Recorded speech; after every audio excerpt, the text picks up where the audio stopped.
मैं सुखविंदर सिंह सुक्खू ईश्वर की शपथ लेता हूं कि मैं विधि द्वारा स्थापित भारत के संविधान के प्रति सच्ची श्रद्धा और निष्ठा रखूंगा।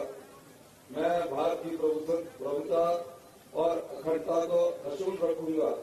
मैं हिमाचल प्रदेश के राज्य के मुख्यमंत्री के रूप में अपने कर्तव्यों का श्रद्धापूर्वक और शुद्ध अंतकरण से निर्वहन करूंगा तथा मैं भय या पक्षपात, अनुराग या द्वेष के बिना सभी प्रकार के लोगों के प्रति संविधान और विधि के अनुसार न्याय करूंगा। धन्यवाद।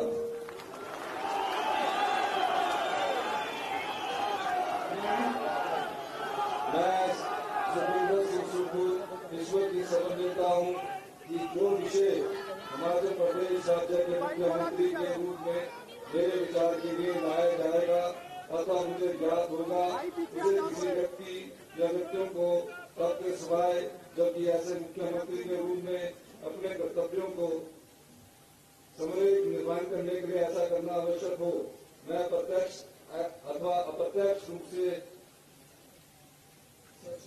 संसूचित या प्रकट नहीं करूंगा। धन्यवाद।